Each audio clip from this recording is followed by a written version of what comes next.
Hello बच्चों। मैं हूं अमन सर, अमन फिजिक्स पूर्णिया से। और नए साल के सबसे पहले वीडियो में आप सभी का बहुत बहुत स्वागत है। मैं आप सभी के सामने लेकर के आया हूं इस साल का जो हमारा मॉडल पेपर है, जो बिहार बोर्ड ने लॉन्च किया है, बिहार बोर्ड के द्वारा जारी किया गया है। उस मॉडल पेपर के ऑब्जेक्टिव क्वेश्चंस को हम लोग सॉल्व करने वाले हैं और आप लोग भी बहुत ध्यान से इन सभी क्वेश्चंस को सॉल्व करना है। और इस वीडियो के सॉल्यूशंस के हर एक पार्ट को आपको बहुत अच्छी तरह से समझने की कोशिश करना है। मैं अपने तरफ से पूरा एफर्ट लगाऊंगा और जैसा कि मैं बाकी के वीडियोज में करता आया हूं कि जो भी क्वेश्चंस के रिगार्डिंग जो रिलेटेड कॉन्सेप्ट्स होते हैं मैं उनको डील करता हूं, तो यहाँ भी मैं सेम मेथड को फॉलो करते हुए आपके लिए 70 क्वेश्चन के बदले लगभग 100 सवा 100 सवाल जो है उसका मैं एक खाका तैयार करने वाला हूं आप सभी के लिए।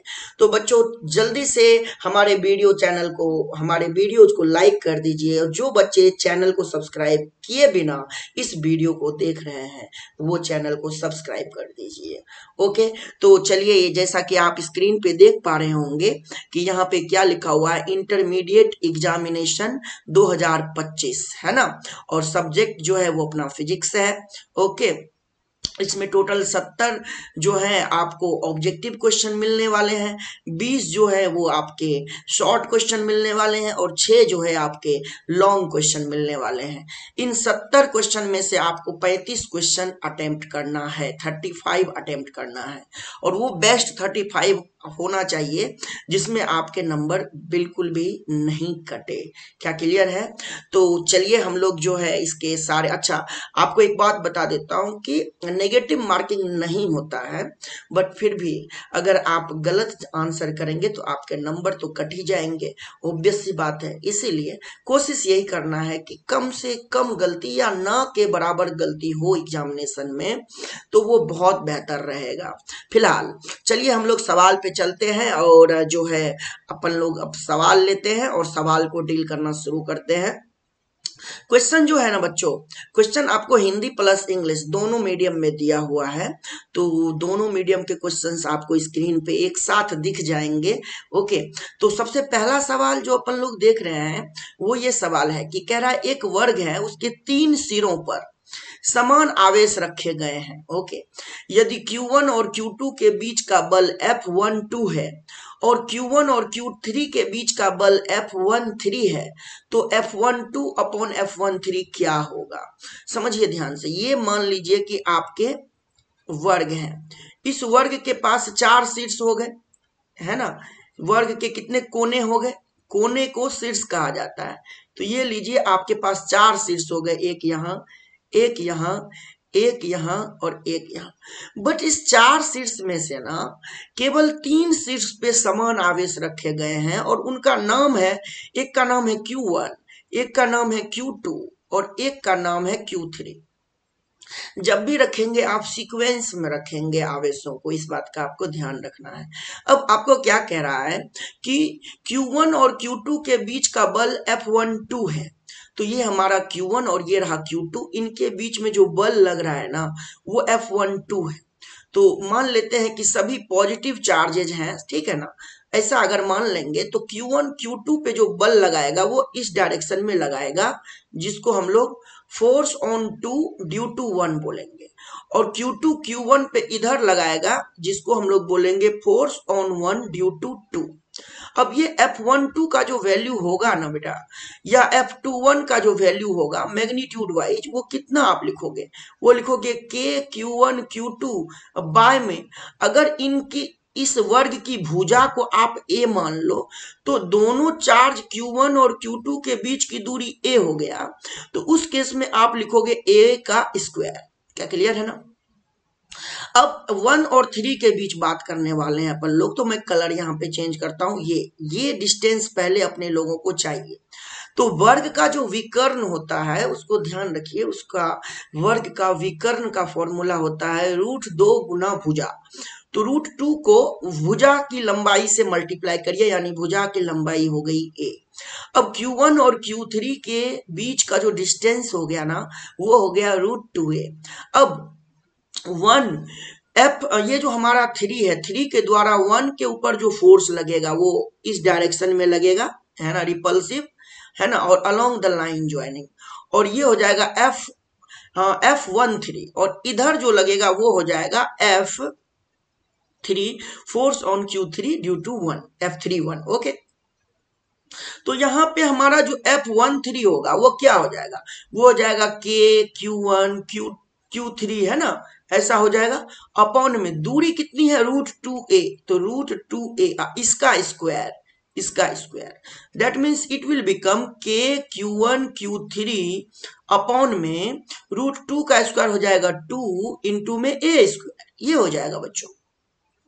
अब क्वेश्चन में ये ध्यान दीजिए कि समान आवेश है, इसका मतलब ये हुआ कि Q1 Q3 Q2 इन सब को हम लोग Q लिख सकते हैं। ऐसा लिखने से ऊपर वाला बन जाएगा K इंटू में Q स्क्वायर, यहां भी बन जाएगा K इंटू में Q स्क्वायर, ओके ना। तो अपने पास क्या आ गया, F12 हो जाएगा K Q स्क्वायर अपॉन में A स्क्वायर, और F13 हो जाएगा K Q स्क्वायर अपॉन में 2A स्क्वायर। अब मेरे को एक बात बताओ बच्चों कि K Q square by A square, K Q square by A square, इसके जगह पे ये जो मैंने कवर किया है इसके जगह पे F12 लिख सकते हैं। सर बिल्कुल लिख सकते हैं, यानी कि F13 बराबर हो गया F12 अपॉन में कितना बेटा 2, यस और नो। अब मुझे क्या चाहिए, मुझे तो अनुपात चाहिए F12 बाय F13 का, यानी F13 को नीचे लाना पड़ेगा, नीचे लाएंगे तो 2 चला जाएगा ऊपर, तो यानी कि हमारा आंसर क्या हो जाएगा, F12 upon F13 equals to 2 हो जाएगा, जो कि किस में है, ऑप्शन बी में है, बी को करेक्ट करेंगे। ठीक है बच्चों, इस तरह से बी को करेक्ट करेंगे, जो पूछा था वो जवाब दिया गया।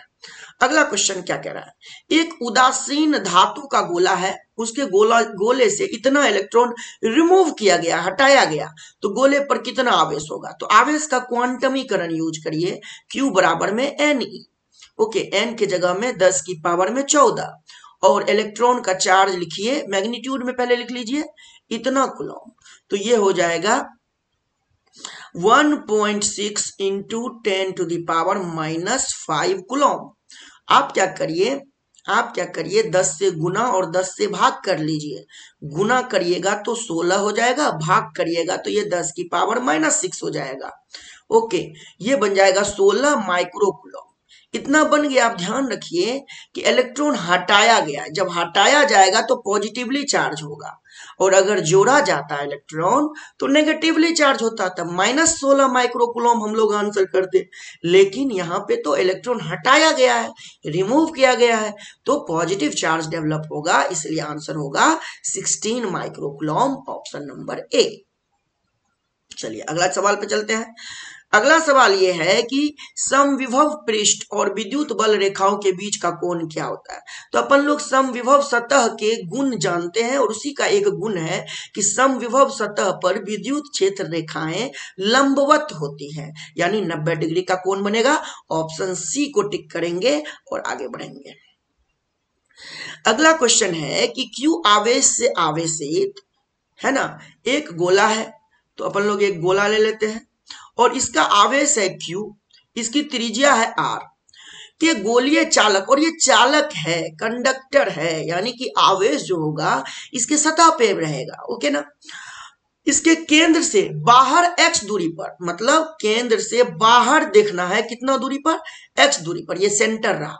यहाँ पे मान लीजिए कोई पॉइंट है P, और यहाँ पे विभव पूछा है, तो अपने को पता है कि अगर कोई पॉइंट गोले के बाहर हो तो गोले पर जो आवेश होता है ना वो एक बिंदु आवेश की भांति व्यवहार करता है, और इस केस में P पॉइंट पे जो विभव हो जाएगा वो हो जाएगा KQ अपॉन में x, KQ अपॉन में x हो जाएगा विभव का फॉर्मूला, जो कि ऑप्शन नंबर बी में गिवन है, तो बी को टिक करेंगे। अगर ये x अंदर होता, गोले के सतह के अंदर होता, यहाँ तो बाहर दिया हुआ है, अगर अंदर होता तो आंसर x पर डिपेंड नहीं करता, तब वो समविभव सतह हो जाता, और उस केस में विभव जो हो जाता के क्यू बाय आर होता। किस केस में? इनसाइड के केस में। इस बात का ध्यान रखना है आपको। इनसाइड के केस में विभव होता के क्यू बाय आर, एक्स पर डिपेंड नहीं करता। बट बाहर है तो एक्स पर डिपेंड करेगा। ओके, चलिए नेक्स्ट क्वेश्चन पे चलते हैं। क्वेश्चन नंबर 5 कह रहा है एक अल्फा कण है। सबसे पहले अल्फा कण, अल्फा कण हीलियम नाभिक को बोला जाता है और इसके पास 2 प्रोटॉन होते हैं। 2 प्रोटॉन होते हैं, यानी इसके पास जो चार्ज होता है वो 2 प्रोटॉन के बराबर होता है। उसको 200 वोल्ट के विभवांतर से त्वरित किया गया। इसके गतिज ऊर्जा में क्या वृद्धि होगी? तो अपन लोग को पता है गतिज ऊर्जा में जो वृद्धि होती है वो लॉस इन पोटेंशियल एनर्जी होती है, और पोटेंशियल एनर्जी को लिखते हैं Q इंटू में डेल्टा V। ओके, और Q किसका? तो अल्फा का। तो अल्फा तो 2 प्रोटॉन के बराबर है, यानी 2Q के बराबर है, और मल्टीप्लाई में पोटेंशियल डिफरेंस आपको 200 वोल्ट दिया हुआ है। तो Q को लिखोगे E के टर्म में, क्योंकि प्रोटॉन के चार्ज को अपन लोग E लिख सकते हैं प्लस में, है ना। तो 2E मल्टीप्लाई में 200 वोल्ट, यानी 2 इंटू 200 यानी कितना हो गया? 400 इलेक्ट्रॉन वोल्ट, जो कि है हो जाएगा हमारा ऑप्शन नंबर सी में। बेटा ये वोल्ट है, ध्यान रखना। ओके, 400 इलेक्ट्रॉन वोल्ट गतिज ऊर्जा में वृद्धि होगी। ओके, अगर प्रोटॉन के लिए कहता तो 200 इलेक्ट्रॉन वोल्ट आंसर होता, लेकिन ये अल्फा कण के लिए पूछा है।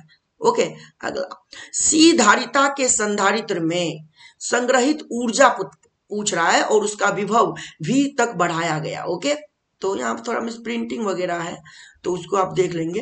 तो U बराबर में हाफ CV स्क्वायर होता है। एक और फॉर्मूला होता है हाफ Q इंटू V। एक और फॉर्मूला होता है Q स्क्वायर बाय 2C। तो इसमें से जो भी ऑप्शन में हो वो देख लो। तो ऑप्शन बी मैच कर रहा है। ओके ना, तो ऑप्शन बी करेक्ट हो जाएगा। तो ये संग्रहित ऊर्जा या संचित ऊर्जा का आंसर हो जाएगा। ओके बच्चों, अगला एन एक समान गोलीय बूंद है जो समान विभव V तक आवेशित है, मिलकर एक बड़ी बूंदे बनाती हैं। क्लास में हमने बताया हुआ है। तो नई बूंद का विभव तो मैंने आपको पढ़ाया हुआ था कि V बिग, जब बड़े ड्रॉप का जो विभव निकालना चाहोगे तो लिखना है फॉर्मूला n इंटू 2 का n का पावर में 2/3 मल्टीप्लाई बाय V स्मॉल, है ना। ये ऐसे निकालते हैं बड़े बूंद का विभव। तो ये देखिए ये कहाँ है? ऑप्शन डी में दिया हुआ है। ओके ना, ऑप्शन डी में दिया हुआ है, तो इसको अपन लोग टिक करेंगे। और यही हमें धारिता के केस में पूछता, सी बिग पूछता तो एन का पावर में 1/3 गुना में सी स्मॉल। सी स्मॉल कहने का मतलब छोटे बूंद की धारिता, सी बिग मतलब बड़े बूंद की धारिता, वी बिग मतलब बड़े बूंद का विभव, वी स्मॉल मतलब छोटे बूंद का विभव। क्या क्लियर है सभी लोगों को? चलें आगे बढ़े, चलिए आगे बढ़ते हैं। अगला क्वेश्चन कह रहा है क्या? एक समांतर प्लेट संधारित्र के प्लेटों के बीच का विद्युत क्षेत्र दिया हुआ। देखिए ये प्लेट हो गया, ये समांतर प्लेट संधारित्र, और इसके प्लेट के बीच में जो इलेक्ट्रिक फील्ड होता है ना, अगर ये पॉजिटिव प्लेट है ये नेगेटिव है, तो इलेक्ट्रिक फील्ड का डायरेक्शन इधर से इधर हो जाएगा। तो ये जो इलेक्ट्रिक फील्ड होता है ना, ये होता है sigma by epsilon not. Okay ना, का विद्युत क्षेत्र यदि संधारित्र के प्लेट पर आवेश है 1 माइक्रोकूलम, तो प्लेट पर आवेश है 1 माइक्रोकूलम, तो प्रत्येक प्लेट पर बल कितना होगा? तो एक बात ध्यान रखें कि कोई भी प्लेट खुद ही पे बल नहीं लगाता। अगर इस प्लेट की बात करेंगे तो ये इस पे बल लगाएगा और ये वाला इस पे बल लगाएगा। इसका मतलब Q इंटू में E ऑफ 1 प्लेट। तो एक प्लेट को मान लेते हैं X, एक प्लेट को मान लेते हैं Y। तो force on Y equals to Q into E of X। Okay, तो charge Q E of X को एक प्लेट के कारण जो इलेक्ट्रिक फील्ड होगा, एक प्लेट के कारण जो इलेक्ट्रिक फील्ड होगा वो होगा सिग्मा बाय 2 एप्सिलॉन नॉट। क्या क्लियर है? और अपने को क्वेश्चन में सिग्मा बाय एप्सिलॉन नॉट का वैल्यू दिया हुआ है कितना? 10 की पावर 5, क्योंकि प्लेटों के बीच का विद्युत क्षेत्र दिया हुआ है ये। तो सिग्मा बाय यहाँ पे 2 एप्सिलॉन नॉट लिखेंगे, क्यू के जगह में 1 माइक्रोकूलम यानी 1 into 10 to the power 6, sigma multiply by 1/2, 2 नीचे में रहेगा, और सिग्मा बाय एप्सिलॉन नॉट के जगह लिखेंगे 10 की पावर में 5, जो दिया हुआ है। सिग्मा बाय एप्सिलॉन नॉट का ही तो वैल्यू है, सिग्मा बाय एप्सिलॉन नॉट का ही तो वैल्यू है 10 की पावर 5। तो उसको अपने लोग को यहाँ पे पुट करना है, 10 की पावर 5 पुट कर दिया। अब करना क्या है? बस सर सॉल्व करेंगे और क्या करेंगे। तो ये हो जाएगा 10 की पावर में -1, वहां -6 + 5 -1 और बटा में 2। 10 की पावर -1 1/2 कितना होता है? 0.5। और गुना में 10 की पावर तुम -1 करने वाले हो तो ये क्या बन जाएगा 0.05। इतना न्यूटन फोर्स लगेगा, जो कि ऑप्शन बी में है। एक जीरो भी गलत हुआ ना तो आपका ऑप्शन बदल जाएगा। देखिए ए बी और सी तीनों तीनों खतरनाक ऑप्शन है, तो जरा सा भी गलती हुआ बस गए काम से। ओके, चलिए आगे बढ़ते हैं क्वेश्चन नंबर 9 पे। चुंबकीय क्षेत्र बी में स्थित एम चुंबकीय आघूर्ण वाले धारापाश द्वारा अनुभूत बल आघूर्ण का मान पूछा है। तो अपने को तो पता है कि टॉर्क बराबर सर हम लोग लिखते हैं M vector cross B vector, इसमें सोचने वाली बात ही नहीं है, ऑप्शन नंबर ए को टिक करेंगे। नेक्स्ट क्वेश्चन क्या कह रहा है, चुंबकीय क्षेत्र का मान घटने से चुंबकीय सुई का आवर्तकाल क्या होता है। तो बेटा टाइम पीरियड का फॉर्मूला होता है सस्पेंडेड मैग्नेट के लिए 2π√I/m इंटू में बी एच। अब ये बी का मान कह रहा है घटाना है, अगर बी घटेगा तो ऑब्वियस सी बात है टाइम पीरियड बढ़ जाएगा। बी घटेगा, बी कह रहा है क्वेश्चन में घटाने हैं, घटने से, तो बी अगर कम होगा, बी अगर टी देखो ना टी इनवर्सली प्रोपोर्शनल है 1/√b के, अगर बी कम होगा तो टी बढ़ेगा, ऑब्वियस सी बात है, तो यानी टी बढ़ेगा, यानी ऑप्शन बी। टाइम पीरियड का बढ़ जाना, टाइम पीरियड का बढ़ जाना मतलब घड़ी के सुई का स्लो हो जाना, ओके ना, ऐसा कहते हैं। पेंडुलम का रहता ना तो बोलते पेंडुलम स्लो हो गया। चलिए अगला चलते हैं, निम्नलिखित में से किसका उपयोग पौधा घरों में होता है। पौधा घर यानी प्लांट हाउस यानी जहां पे ग्रीन हाउस इफेक्ट का यूज होता है, तो ऑब्वियस सी बात है वहां होता है इंफ्रारेड का, यानी अवरक्त किरण का। किसका होता है, अवरक्त किरण का। अगला क्वेश्चन चलते हैं, नेक्स्ट क्वेश्चन कह रहा है किसी विद्युत चुंबकीय तरंग का इलेक्ट्रिक फील्ड एक्स दिशा में है। अच्छा, इलेक्ट्रिक फील्ड है एक्स दिशा में, ये रहा एक्स दिशा में है इलेक्ट्रिक फील्ड, और ये बी वेक्टर है, यहां गलती से लिखा हुआ है एच वेक्टर, ये बी वेक्टर है एक्चुअल में। बी वेक्टर जेड दिशा में है, तो जेड दिशा में है मैग्नेटिक फील्ड। ओके, तो कह रहा है तरंग की गति की दिशा क्या होगी, तो अपने को पता है तरंग की गति की दिशा निकालना है तो E vector cross B vector करिए, और जब ई क्रॉस बी करिएगा तब क्या होगा, तब आपको राइट हैंड थंब रूल का यूज करना पड़ेगा। पहले दाएं हाथ की सभी उंगलियों को ई के तरफ खोलिए और बी के तरफ मोड़ दीजिए, तो ई के तरफ खोलिए, बी के तरफ मोड़िए, थंब गया नीचे, नीचे मतलब वाई एक्सिस हो गया, ये हो गया वाई एक्सिस, ई क्रॉस बी, ये वाई एक्सिस हो गया, और ये वाई कौन सा वाई है, नेगेटिव वाई है, बट यहाँ पे तो दिया नहीं है ना नेगेटिव पॉजिटिव, बट डायरेक्ट लिखा हुआ है along Y axis, along X axis, along Z axis, along any direction. तो अपन लोग यहाँ पे प्लस माइनस को नहीं देखेंगे, केवल अपने को दिशा पूछा है तो वाई दिशा में गया है इलेक्ट्रोमैग्नेटिक वेव का डायरेक्शन, यानी विद्युत चुंबकीय तरंग की दिशा। सी का जो दिशा निकालते हैं वो निकालते हैं E vector cross B vector से, तो ई था एक्स की दिशा में और बी था जेड की दिशा में, तो ई क्रॉस बी किए, थंब गया नीचे, दायां हाथ लेंगे, ई क्रॉस बी करेंगे, थंब गया नीचे, जिधर थंब जाएगा उधर ये इलेक्ट्रोमैग्नेटिक वेव का डायरेक्शन होगा, और आंसर होगा ऑप्शन नंबर बी। क्या क्लियर है। चलिए अगला क्या है, देखिए ये इन्वेंशन से रिलेटेड एक क्वेश्चन पूछ दिया है कि इन्वेंशन ऑफ वायरलेस टेलीग्राफी किसने किया था, तो वो किया था मार्कोनी ने। मार्कोनी को याद भी किया जाता है ना, रेडियो के लिए। ओके, हालांकि हमारे जगदीश चंद्र बसु इसका भी योगदान था, लेकिन इनका नाम छुपा रह गया, मार्कोनी का नाम आगे चला गया। जगदीश चंद्र बसु ने लैब में लगभग 10 मीटर तक जो है इलेक्ट्रोमैग्नेटिक वेव को किया था, प्रोपेगेट करा करके चेक करा, वो किया था, प्रूफ किया था, बट वो लॉन्ग डिस्टेंस पे प्रूफ नहीं कर पाए, वो मार्कोनी साहब ने किया, तो इसलिए उनका नाम आ गया। चलिए आगे चलते हैं, एक माध्यम से दूसरे माध्यम में जाने में प्रकाश की किरण मुड़ जाती है, ऑब्वियस सी बात है मुड़ती है, किसके कारण मुड़ती है, तो अलग अलग माध्यम में प्रकाश की चाल अलग अलग होती है, किसके कारण, क्योंकि अपवर्तनांक माध्यम का अलग अलग होता है, उसके कारण तो मुड़ जाती है। मुड़ने की घटना को क्या कहते हैं, ऑब्वियस सी बात है अपवर्तन के कारण मुड़ता है प्रकाश की किरण, है कि नहीं। चलिए कह रहा है किस कारण से हवा का बुलबुला पानी में चमकता नजर आता है? तो इसका आंसर है TIR, टोटल इंटरनल रिफ्लेक्शन, पूर्ण आंतरिक परावर्तन। यहां आंतरिक छूटा हुआ है बेटा, पूर्ण आंतरिक परावर्तन यानी ऑप्शन डी। ओके, चलिए अब अगला सवाल पे चलते हैं। कह रहा है एक उभयोत्तल लेंस के पदार्थ का अपवर्तनांक 1.5 है। तो यानी लेंस का म्यू दे दिया, इसका फोकस दूरी का मान क्या होगा यदि प्रत्येक तल की वक्रता त्रिज्या 20 सेंटीमीटर है?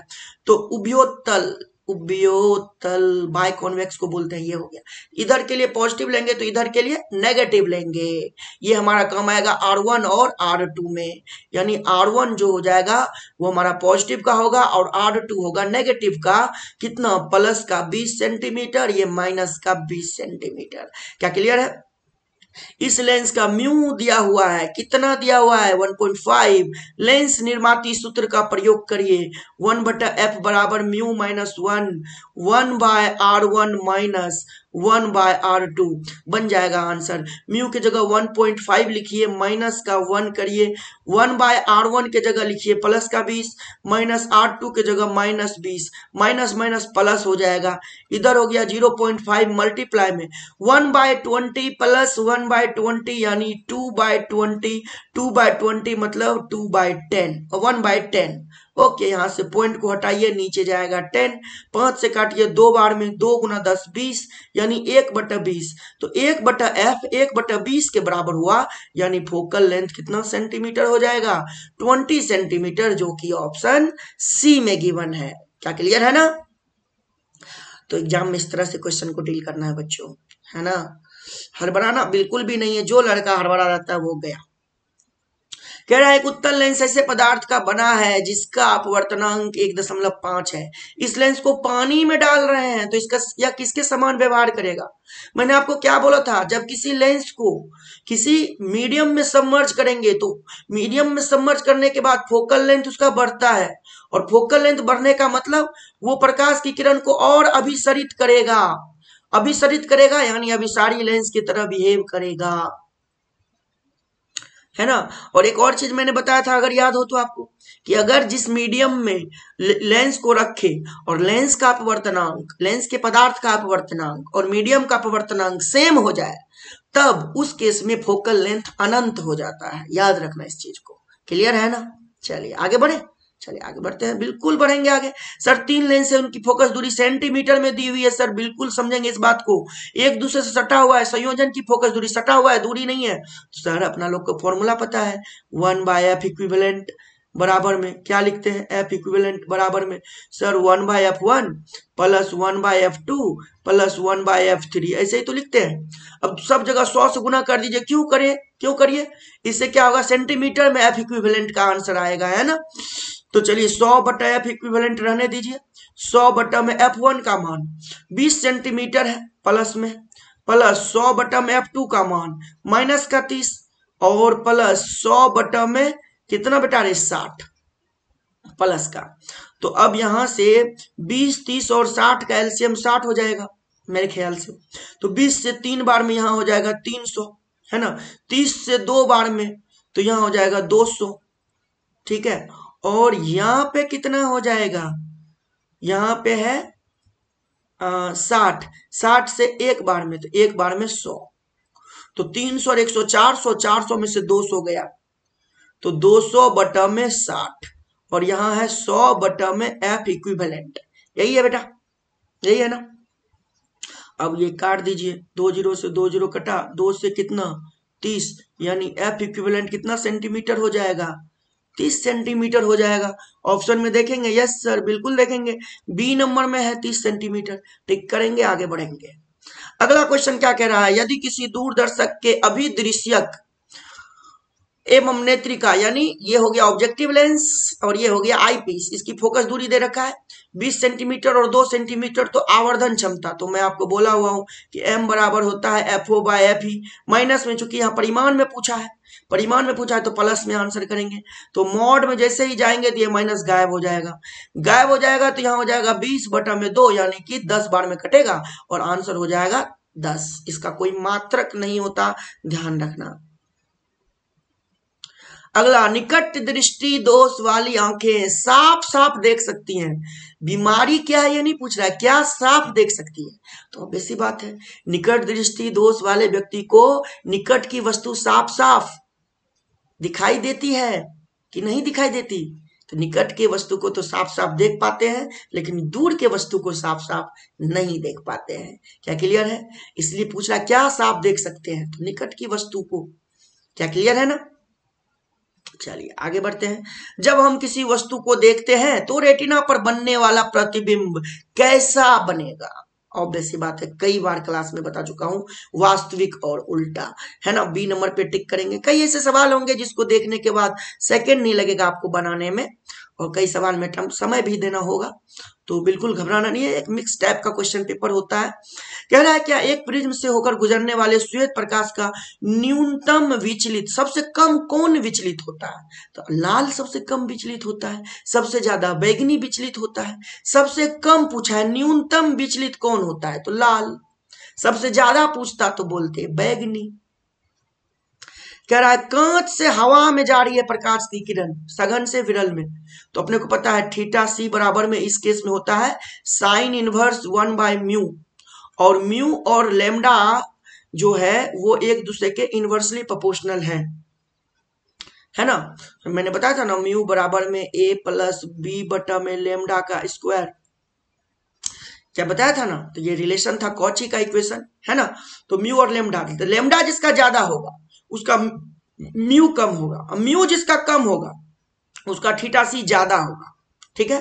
अब कह रहा है न्यूनतम, हम लोग उल्टा सोच लिए, अब दूसरे तरह सोचो। लेमडा जिसका कम होगा उसका म्यू ज्यादा होगा, जिसका म्यू ज्यादा होगा उसका थीटा सी कम होगा। यानी बात ये हो गई कि लेमडा कम किसका है? लेमडा जिसका कम उसका थीटा सी कम, क्रांतिक कोण कम। तो लेमडा कम किसका होता है? बैगनी का, तो बैगनी को टिक करेंगे, उसी का थीटा सी सबसे कम होगा। क्या क्लियर है? अगला, प्राथमिक इंद्रधनुष बनता है, प्राइमरी रेनबो के बारे में बात कर रहा है। तो प्राइमरी रेनबो में 2 बार अपवर्तन होता है बेटा, और 1 बार पूर्ण आंतरिक परावर्तन होता है। ऑप्शन सी को टिक करिएगा, 2 बार अपवर्तन होता है और 1 बार TIR, और फाइनली लास्ट में होता है डिस्पर्सन, यानी वर्ण विक्षेपण, जिसके कारण कलर 7 अलग अलग रंगों में बढ़ जाती है। आगे, प्रकाश के तरंग गति सिद्धांत के अनुसार प्रकाश के वर्ण का निर्णायक वर्ण यानी कलर ऑफ लाइट कौन डिसाइड करता है? तो कलर ऑफ लाइट डिसाइड करता है वेवलेंथ, और वेवलेंथ फ्रीक्वेंसी बराबर में c बाय लेमडा, लेमडा और फ्रीक्वेंसी में रिलेशन है। अब यहाँ पे वेवलेंथ तो दिया नहीं है, तरंग दैर्ध्य तो दिया नहीं है, चाल दिया है, कला दिया है, आवृत्ति दिया है, आयाम दिया है, तो हम लोग आवृत्ति को यहाँ पे टिक करेंगे। ओके ना, तो ये दोनों एक दूसरे से रिलेटेड हैं इसीलिए। चलिए अगला, अज्ञात आकार वाले सुदूर स्थित स्रोत से, जब भी सुदूर है मतलब अनंत पर है, और अनंत से जब किसी स्रोत से लाइट वेव आती है ना, तो उसका जो वेव फ्रंट होता है वो आपको पता है फ्लैट होता है। तो फ्लैट यानी समतल, समतल वेव फ्रंट होगा। ओके, कह रहा है 2 स्रोत है उसको कला संबद्ध तब कहते हैं जब उनके फेज डिफरेंस क्या हो? कांस्टेंट हो। फेज डिफरेंस क्या हो? कांस्टेंट हो। फेज डिफरेंस क्या हो? कलांतर क्या हो? नियत हो, है ना, तभी उसको कोहेरेंट वेव कहते हैं।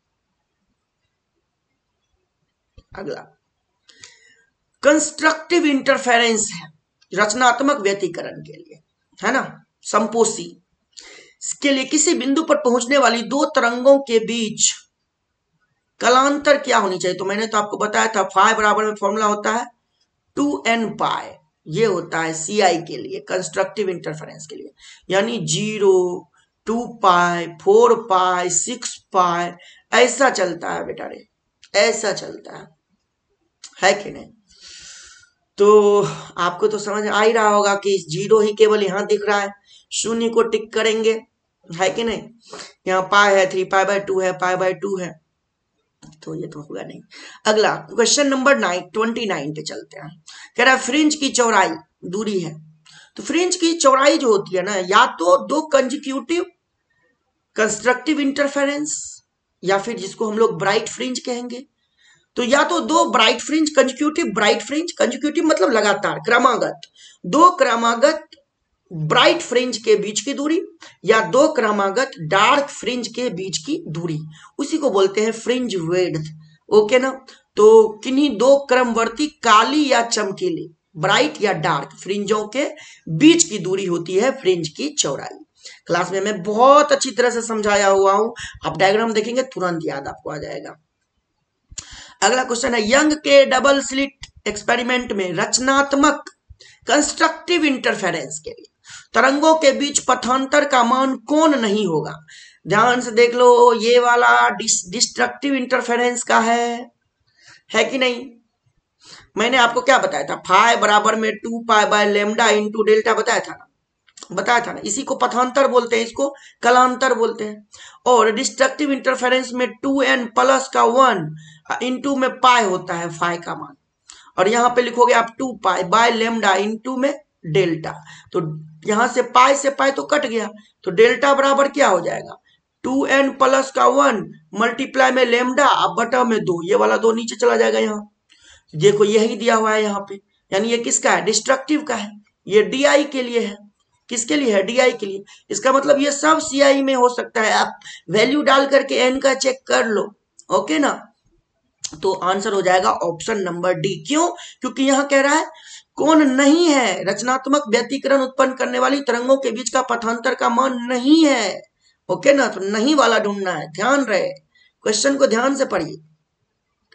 अगला, फ्रेनेल दूरी का मान होता है जहां ए प्रकाश किरण की चौड़ाई और लैम्डा प्रकाश का तरंग दैर्ध्य है। याद कर लीजिए, फ्रेनेल दूरी होता है a²/λ, a²/λ।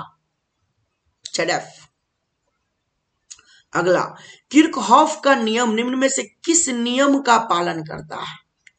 तो देखिए यहाँ पे इंग्लिश और हिंदी में, क्योंकि किर्चहॉफ में तो दोनों है, आवेश का संरक्षण भी है, ऊर्जा का संरक्षण भी है, इसलिए मेरे को लगा क्या कहीं ना कहीं मिसिंग हो गया है क्वेश्चन में।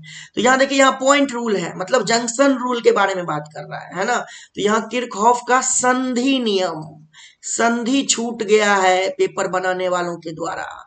तो संधि नियम, जंक्शन रूल पूछ रहा है, तो वहां पे आवेश के संरक्षण का सिद्धांत होता है बच्चों, है ना, ये याद रखना। और जब किरचॉफ्स लूप लॉ की बात करते हैं, किरचॉफ का सेकेंड लॉ, वहां पे ऊर्जा संरक्षण होता है। क्या क्लियर है। तो पॉइंट रूल में, जंक्शन रूल में, नोड रूल में, किरचॉफ्स करंट रूल में, इन सभी का नाम किरचॉफ फर्स्ट लॉ के लिए ही है। और यहां पे फर्स्ट लॉ में आवेश का संरक्षण होता है, इस बात का आपको ध्यान रखना है।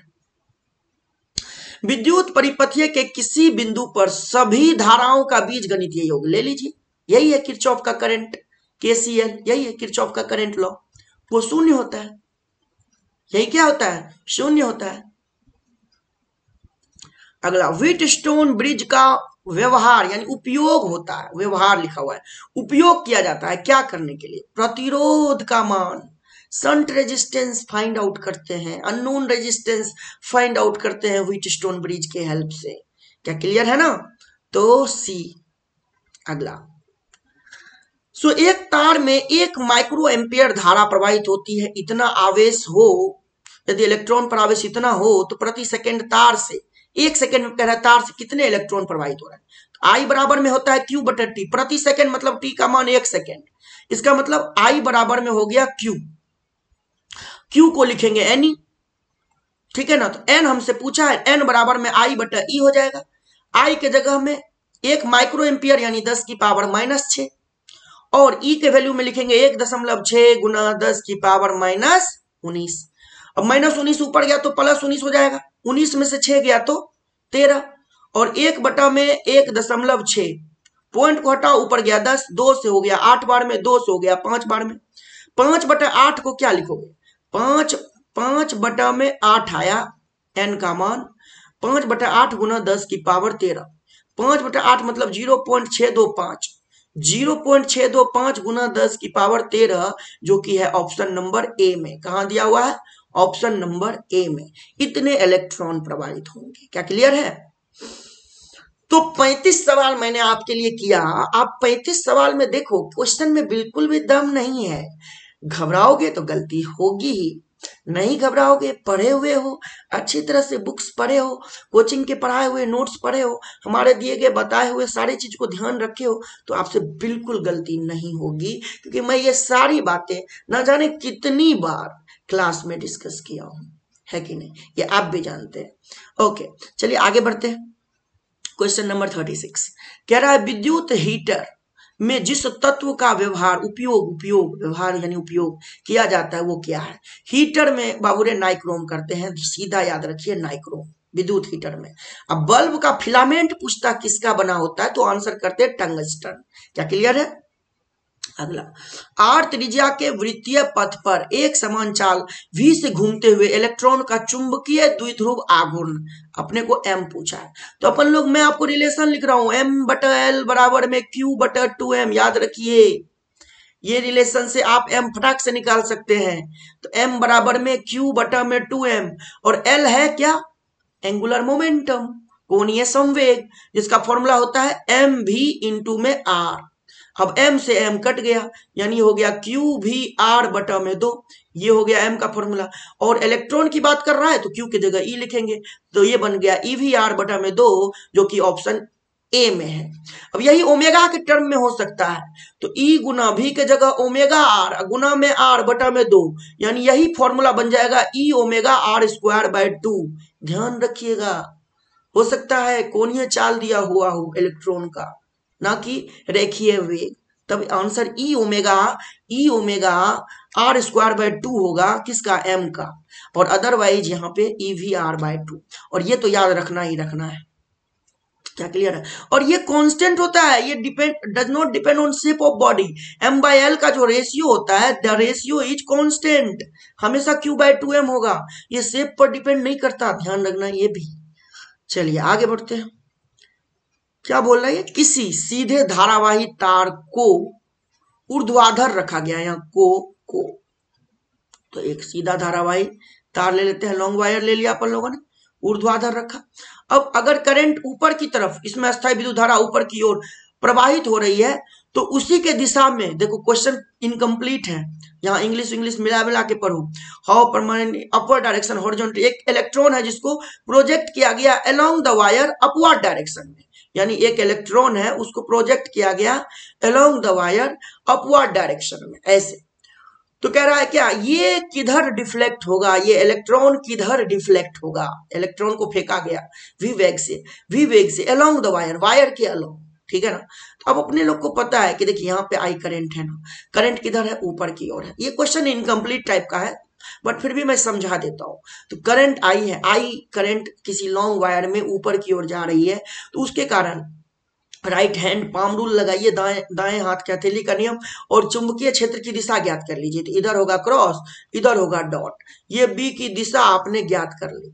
अब मान लो मैंने इलेक्ट्रॉन को इधर जिधर क्रॉस उधर प्रक्षेपित किया, तो अपने को पता है मैग्नेटिक फोर्स हमें विक्षेपण की दिशा बताएगा। तो इसका फॉर्मूला होता है Q इंटू में V vector cross V vector. अब ये रहा तुम्हारा V वेक्टर, जैसे ही V क्रॉस V करोगे थम जाएगा लेफ्ट, लेकिन चार्ज नेगेटिव है तो क्यू पर भी डिपेंड करता है फोर्स, इसके नेचर पर भी। तो चार्ज नेगेटिव है तो लेफ्ट जाना था तो लेफ्ट नहीं जाएगा, ये किधर जाएगा, राइट जाएगा, क्योंकि charge negative, electron negatively charge है। ओके ना, तो जिधर थम गया उसको रिवर्स कर दो, ठीक है ना। तो किधर गया, ये देखिए, अगर अपन लोग इधर वाले को बाएं बोलेंगे तो इधर हो गया दाहिने, तो दाहिनी ओर हो गया, ये हो गया। अच्छा, अगर इलेक्ट्रॉन को इधर करते तो इलेक्ट्रॉन इधर, अब ये थोड़ी ना बोला कि तार के किधर प्रोजेक्ट करना है, यही सब चीज तो कंफ्यूजन क्रिएट करता है। अब इलेक्ट्रॉन को इधर फेंके तो भी वेग से, तो ये देखो भी, ये हुआ ना भी, अब बी किधर है, बाहर, तो V क्रॉस बी थम गया अंदर, अब पलट दो इसको। अब इस केस में इलेक्ट्रॉन किधर जाएगा, इलेक्ट्रॉन जाएगा इधर। अब देखिए, अब किसके अनुसार आप आंसर करोगे, तो ये दिक्कत हो जाता है क्वेश्चन में, ठीक है ना। अब कोई लड़का ये वाला मान लिया तो उसके लिए दाहिनी ओर हो गया, अब ये वाला मान लिया तो वो बाईं ओर हो जाएगा, लो कंफ्यूजन हो गया। समझ में आ रही बात कि नहीं आ रही है। इसीलिए ऐसा क्वेश्चन जिसमें कंफ्यूजन हो और आपको लगता हो कि मार्क्स मेरा बेकार खराब हो जाएगा, है ना, कोई कंक्लूजन नहीं मिल रहा है क्वेश्चन को पढ़ने से, तो उस क्वेश्चन को छोड़ दीजिए, आगे बढ़िए अगले क्वेश्चन पे। हम तो आपको डिस्कस करके यहाँ पे बता देंगे, लेकिन वहां आपके एग्जाम में एक अलग तरह का प्रेशर का सिचुएशन रहता है, उसको भी समझना, उसको भी हैंडल करना आपकी जिम्मेदारी है वहां पे। ओके, चलिए आगे बढ़ते हैं। 1 वोल्ट मीटर है, उसको अमीटर में बदलना है, तो समांतर क्रम में निम्न प्रतिरोध जोड़ दीजिए, काम खत्म हो जाएगा। अगला, जब एक चुंबकीय क्षेत्र में धातु के गोले को गति कराया जाता है तो यह गर्म हो जाता है। ऐसा इसलिए क्योंकि भंवर धारा उत्पन्न हो जाता है, एडी करंट डेवलप हो जाता है, एडी करंट, भंवर धारा। किसी धारावाही प्रेरित्र, एक प्रेरित्र है ये वाला, ये यही है ना प्रेरित, याद आया?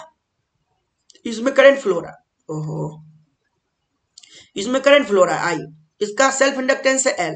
तो यू क्या होता है, इसमें जो ऊर्जा स्टोर होती है वो चुंबकीय क्षेत्र के रूप में होती है, याद रखना बेटा।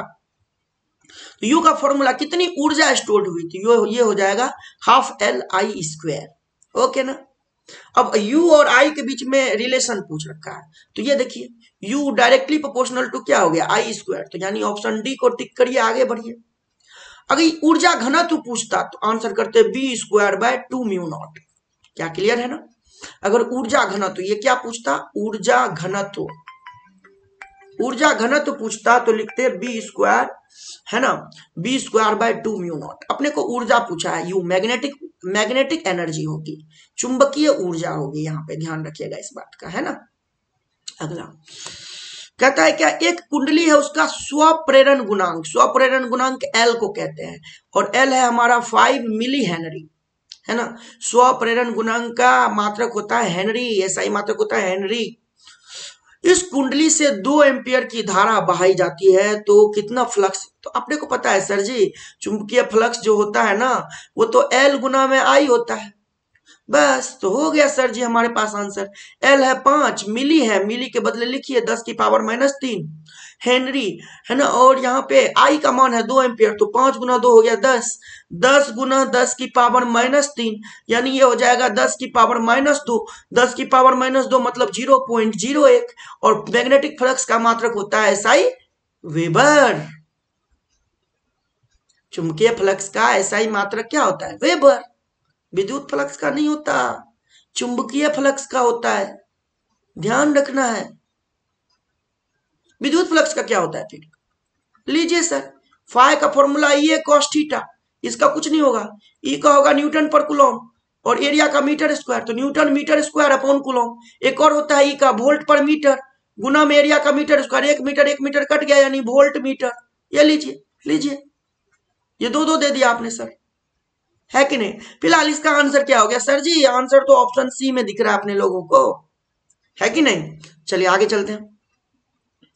अगला क्वेश्चन में क्या दे रखा है, प्रत्यावर्ती धारा के मूल माध्य वर्ग मान, अरे यार वर्ग माध्य मूल मान को उल्टा पुल्टा लिखा हुआ है, आरएमएस, सीधा समझो RMS, root mean square value, और शिखर मान पीक वैल्यू का अनुपात। सर जी आईआरएमएस का फॉर्मूला क्या होता है, आई नॉट बाय √2। अपने को क्या पूछा है, आईआरएमएस बटा में आई नॉट, पीक मान, शिखर मान, आई नॉट को बोलते हैं, ये क्या हो गया 1/√2। लीजिए सर जी आंसर खोजिए, ऑप्शन बी में है। काहे का घबराना, जरा सा गलती करोगे √2 ठोकोगे गलत हो जाओगे भैया, काम खत्म, बच गया बैंड, है कि नहीं। 1 नंबर गया, सोच के आए थे सही बनाया है, बाहर निकले पता चला गलत हो गया। तो दिमाग को अस्थिर रख करके क्वेश्चन को सॉल्व करना है। क्या क्लियर है? अगला क्वेश्चन, एलआर परिपथ में प्रतिबाधा पूछा है, तो सर जी जेड बराबर सीधा लिखेंगे एक्सएल का स्क्वायर और आर स्क्वायर, है ना। एक्सएल के जगह में ओमेगा एल, इसका स्क्वायर प्लस का आर स्क्वायर, एक्सएल प्रेरकीय प्रतिघात, तो यहाँ पे सर जी अपने लिए हो गया R square plus omega square L square, जो कि ऑप्शन डी में है। टिक करेंगे, आगे बढ़ेंगे। 45 नंबर पे आते हैं सर जी, कह रहा एक प्रत्यावर्ती धारा का समीकरण इतना दिया हुआ है, धारा के वर्ग माध्य मूल, अपने को आईआरएमएस पूछा है sir ji, I naught by √2 होता है, और ये रहा आई नॉट 60 बटा में √2। सर जी काटने पाटने का जरूरत ही नहीं है, ऑप्शन ए में गिवन है, बोलिए हाँ कि ना, ऑप्शन ए में है। तो 45वां नंबर का सवाल अपन लोगों ने कर लिया बड़े प्रेम से, है ना, कितनी आसानी से हो गया, विदाउट एनी वरी। आप परेशान रटते हो, केवल समझो चीजों को, पढ़ने के टाइम समझ के पढ़ो, रटोगे कल भूलना है तय है। और दिमाग पे प्रेशर होगा वो अलग, प्रेशर होगा वो अलग। रटोगे तो हमेशा कॉन्फिडेंस तो आएगा नहीं। आपको लगेगा अरे यार वो तो छूट रहा है मेरा, वो छूट रहा है, वो छूट रहा है, उसको करना है एग्जाम से पहले, वो करूंगा वो करूंगा। आपका काम कभी एक्चुअल में कंप्लीट हो ही नहीं रहा, लोड तो बढ़ता जा रहा है, एग्जाम नजदीक आ रहा है, क्या करें। इसलिए पढ़ने का टाइम जब मैं वीडियो में समझा रहा हूँ चीजों को, समझिए, देखिए सर कैसे डील करते हैं क्वेश्चन को, और यही तरीका अपनाइए, यही पैतरा अपनाइए, यही चलेगा, यही काम करेगा पढ़ने के टाइम भी, सेल्फ स्टडी के टाइम भी। ओके, कलम लीजिए, बनाइए सवाल को, समझ के बनाइए। ये नहीं कि बगल में ऑप्शन देखा, आंसर में ये लिखा हुआ है, सर जी ये नंबर मारे, रट लिए 50 बार ए, पता चला क्वेश्चन कुछ और पूछा था, ये रट के ऑप्शन गए थे, गलती करके आ गए, हो गया काम। क्वेश्चन कुछ और पूछा था, आंसर ठोक के वो आए जो याद करके गए थे। लीजिए भाई, वो मार जाएगा, ऐसे ऐसे आएगा उधर से खाली, कहेगा बेटा तुम तो बहुत बढ़िया नंबर उठाए हो, वाह कमाल कर दिए हो। तो ये चीज जो है, इसी चीज को रोकना है आपको, समझ गए ना। अगला कह रहा है क्या, वह यंत्र जो यांत्रिक ऊर्जा को विद्युत, मैकेनिकल एनर्जी को इलेक्ट्रिकल एनर्जी में बदलता है, जल्दी से बता दीजिए। डायनेमो, है ना, मैकेनिकल एनर्जी को किस में बदलता है, इलेक्ट्रिकल एनर्जी में। चलिए आगे चलते हैं। प्रत्यावर्ती धारा परिपथ में अनुनाद की अवस्था में, अनुनाद मतलब जब एक्सएल एक्सी के बराबर हो जाए, धारा और विद्युत वाहक बल के बीच कलांतर होता है। लीजिए भाई, विद्युत वाहक बल मतलब ईएमएफ और आई के बीच में, तो आई और वोल्टेज के बीच में फेज डिफरेंस 0 होता है, एक्सी और एक्सएल एक दूसरे के इक्वल हो जाते हैं। कब, अनुनाद की अवस्था में, रेजोनेंस पे। क्या क्लियर है। सर्किट में जब इलेक्ट्रिकल रेजोनेंस होता है, विद्युतीय अनुनाद होता है, उस केस में फेज डिफरेंस करंट और वोल्टेज के बीच में 0 होता है। क्यों, क्योंकि सर्किट प्योरली रेजिस्टिव हो जाती है, और जब प्योरली रेजिस्टिव सर्किट होती है तो आई और ई सेम फेज में होते हैं, वोल्टेज और करंट सेम फेज में होते हैं, सेम फेज में होते हैं, यानी फेज का डिफरेंस हो जाता है 0। क्लियर है ना। आगे बढ़ते हैं फिर, अगर क्लियर है तो अच्छी बात है। कह रहा है किसी प्रत्यावर्ती धारा परिपथ की यथार्थ एवं आभासी, यथार्थ मतलब रियल, और आभासी मतलब वर्चुअल शक्तियां, यथार्थ वाला जो है, रियल वाला है पी ट्रू, और ये है पी वर्चुअल। ओके, तो अपने को पता है सर पी एवरेज का फॉर्मूला जल्दी से बता दीजिए। तो sir P average, power average औसत शक्ति का formula E R M S I R M S into cos phi. E दोनों को जो गुना करोगे ना बेटा, ये दोनों का जो गुना होगा वही होता है पी आर एम एस, और पी आर एम एस मतलब पी वर्चुअल, यही होता है पी आर एम एस। पहले तो मैं लिख देता हूं, है ना, आपको समझना बहुत जरूरी है। पी एवरेज ही हमारा पी ट्रू हो जाएगा, पी आर एम एस ही हमारा पी ए हो जाएगा, इनटू में कॉस फाई, और अपने से शक्ति गुणांक पूछा है, यानी कॉस फाई का मान, कॉस फाई का मान पीटी बटा में पी ए हो जाएगा। दन दना दन दन, ऑप्शन नंबर ए सही है कि नहीं, पावर फैक्टर कॉस फाई। अब ये पावर फैक्टर का मान प्योरली रेजिस्टिव सर्किट होगा, रेजिस्टिव सर्किट यानी केवल प्रतिरोध युक्त सर्किट होगा, तो उसमें कॉस फाई का मान होता है 1। प्योरली इंडक्टिव होगा तो कॉस फाई होता है 0, शक्ति गुणांक 0। प्योरली कैपेसिटिव होगा, उसमें भी शक्ति गुणांक होता है 0। क्या क्लियर है। कॉस फाई का और फॉर्मूला क्या होता है सर, आर बटा में जेड। ये सब चीज याद रखिए। कॉस फाई का मान कहां से कहां तक बिलोंग करता है सर, 0 से बड़ा और बराबर, और 1 से छोटा। देखिए कितना सारा चीज बता दिया। अब जेड क्या है सर, प्रति बाधा, और ये सर्किट के अनुसार आप लिखते हैं, हाँ या ना। क्या क्लियर है, बिल्कुल क्लियर होगा। अपन लोगों ने काफी समय दिया इस क्वेश्चन को। आगे बढ़ते हैं, क्वेश्चन नंबर 49 कह रहा है प्रत्यावर्ती विद्युत वाहक बल इतना दिया हुआ है, मैं शिखर वोल्टेज ई नॉट का मान है 10 वोल्ट इतना देर का समय पर। तात्कालिक विद्युत वाहक बल पूछा है, तो सर जी तो ई बराबर में ई नॉट साइन ओमेगा के जगह में आप लिखेंगे 2πf इंटू में टाइम, सो 10 है ना। ई नॉट साइन ओमेगा टी के जगह में ई नॉट की जगह 10 रख दिए, है ना। साइन 2π तात्कालिक पूछा है, मतलब पर्टिकुलर टाइम का वैल्यू यूज करना पड़ेगा बच्चों। इंटू में फ्रीक्वेंसी 50 हर्ट्ज और टाइम के जगह में 1/600 सेकेंड। अब देखो 50 को 2 से गुना करोगे 100 होगा और 100 डबल जीरो को उड़ा देगा, यानी π/6। तो 10 गुना में साइन π/6, पाई 180 डिग्री, 180 बटा में 6 30 डिग्री, साइन 30 का मान 1/2, 2 से कटेगा 5 बार में, यानी ईएमएफ हो गया कितना volt, 5 volt. Option number C को टिक करेंगे, सी को टिक करेंगे। क्या क्लियर है, क्या क्लियर है, क्या क्लियर है? बिल्कुल क्लियर होगा सर जी, बिल्कुल क्लियर होगा। इसी का दूसरा क्वेश्चन देख लीजिए, वाटहीन घटक पूछ रहा है, वाटलेस करंट। सर जी अपना लोग को पता है IRMS गुना में साइन फाई को बोलते हैं वाटहीन करंट, जो कि ऑप्शन बी में है कि नहीं? चलिए अब आगे चलते हैं। व्योम तरंगों के उपयोग द्वारा क्षितिज के पार संचार के लिए निम्नलिखित आवृत्तियों में से कौन आवृत्ति उपयुक्त होती है? तो कम से कम 10 मेगाहर्ट्ज चाहिए, 10 मेगाहर्ट्ज चाहिए आयन मंडल को पार कराने के लिए, है ना, कम से कम। अल्ट्रा हाई फ्रीक्वेंसी है बेटा, ultra high frequency UHF, ultra high frequency परिसर के आवृत्तियों का प्रसारण प्रायः किसके द्वारा होता है? तो स्पेस वेव के द्वारा होता है, हिंदी में बोलते हैं व्योम तरंगे, व्योम तरंगे। कह रहा है दिए गए किस धातु का प्रकाश विद्युत कार्य फलन सबसे न्यूनतम होता है? कह रहा फाई किसका सबसे कम है? वैसे तो सीजियम का होता है 2.14 इलेक्ट्रॉन वोल्ट, लेकिन इसमें 4 ऑप्शन में किसका कम है? ये सब का ना 4 के आसपास होता है, ओके। और सोडियम का होता है 2.75 इलेक्ट्रॉन वोल्ट, तो ऑप्शन नंबर ए को टिक करेंगे। क्या क्लियर है बच्चों? बिल्कुल क्लियर होना चाहिए, नहीं कैसे होगा?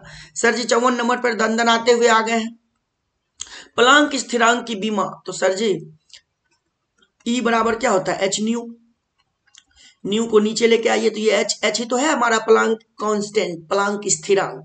एनर्जी का बीमीय सूत्र लिखिए अब, है ना, लिखिए सर जी, लिखिए। एनर्जी का क्या लिखिएगा? ml2t-2। अब फ्रीक्वेंसी को क्या लिखिएगा? फ्रीक्वेंसी को क्या लिखिएगा? t-1, तो ऊपर गया तो t+1, तो ये क्या बन गया सर जी? t-1, ऊपर गया तो t+1, क्या बन गया सर जी? ml2t-1 बन गया। कहीं पे है? बिल्कुल है, ऑप्शन नंबर ए में। अगला, हाइड्रोजन परमाणु के बोर कक्षा में इलेक्ट्रॉन की गतिज ऊर्जा यानी काइनेटिक एनर्जी और परमाणु की स्थितिज ऊर्जा यानी यू का अनुपात क्या है? तो अपने को पता है कि कुल ऊर्जा जो होता है उसका मोड, कुल ऊर्जा बराबर में गतिज ऊर्जा, और बराबर, वैसे गतिज ऊर्जा तो धनात्मक ही होता है, मोड नहीं भी लगाएंगे चलेगा, बराबर में स्थितिज ऊर्जा का आधा का मोड, ये ऐसा होता है। अब अपने को क्या पूछा? गतिज ऊर्जा और परमाणु की स्थितिज ऊर्जा का अनुपात, यानी k/u। अब जैसे ही k/u करेंगे तो 1/2 हो जाएगा। अब अपने को याद ये रखना है कि मोड तो मैंने लगाया था, अपने को पता है k पॉजिटिव होता है, u नेगेटिव, तो यहाँ पे माइनस होगा बच्चों। जब भी ऑप्शन सेम जैसा दिखे मतलब कुछ तो लोचा है, और लोचा है तो लोचा को क्लियर भी करना पड़ेगा, क्लियर करना पड़ेगा। तो मोड तो मैंने लगाया था, ये ऋणात्मक होता है नेगेटिव, ये हमेशा पॉजिटिव, ये हमेशा नेगेटिव। अब तो याद हो गया होगा, अब तो याद हो गया होगा, बिल्कुल याद होगा सर जी। तो आंसर नंबर सी को टिक करेंगे, है ना। इसके समय चलिए आगे, कह रहा है निम्नलिखित में से कौन विद्युत चुंबकीय प्रकृति का नहीं? कौन विद्युत चुंबकीय नहीं है, इलेक्ट्रोमैग्नेटिक कौन नहीं है? सर जी बीटा रे, ये इलेक्ट्रोमैग्नेटिक कहां से हो गया? ये तो फास्ट मूविंग इलेक्ट्रॉन है। अगर ये बीटा माइनस अपन लोग जनरली बोलते हैं ना, बीटा को बीटा माइनस, तो ये तो फास्ट मूविंग इलेक्ट्रॉन है ना, तो इलेक्ट्रॉन है बेसिकली। तो बीटा रे जो है ये विद्युत चुंबकीय प्रकृति का नहीं है। अगला 57, नाभिकों के मिलने और नए नाभिक के बनने। नया नाभिक बन रहा है और ऊर्जा मुक्त हो रहा है, उसकी घटना को क्या कहते हैं? नया नाभिक मिलने से बन रहा है, संयोजन हो रहा है। तो संयोजन हो रहा है यानी नाभिकीय संलयन।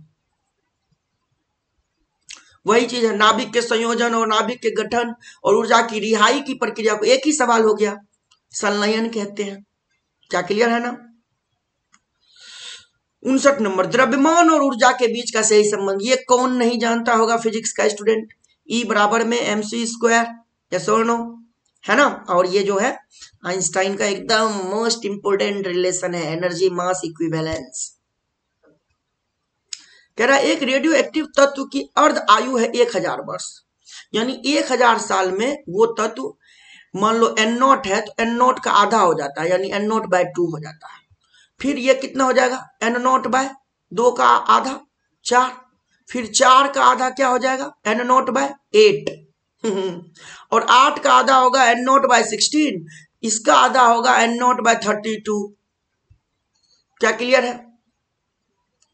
अब देखो यहां पे 1/18 कह रहा रह जाएगा। अब 1/18 कहीं है? 8 है, 16 है, 18 तो है ही नहीं। तो यहां 1000 साल यूज हो गया, फिर 1000, 2000, फिर 1000, 3000, है कि नहीं? तो मेरे ख्याल से ना 18 नहीं होगा, ये मिसप्रिंट है, ये 1/8 होगा बेटा, क्योंकि ऑप्शन ही नहीं मैच करेगा नहीं तो फिर।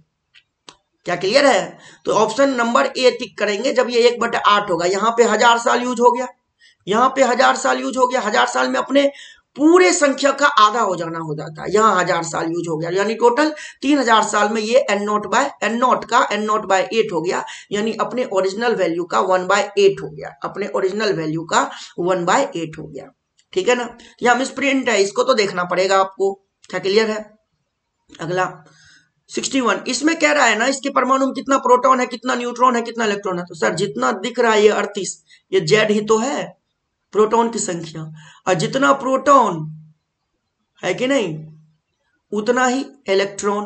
तो इलेक्ट्रॉन लास्ट में है, तो प्रोटॉन हो गया 38, इलेक्ट्रॉन हो गया भी 38, और ऊपर वाले में से 88 में से 38 को घटाओगे तो 50 बचेगा, वो होगा न्यूट्रॉन।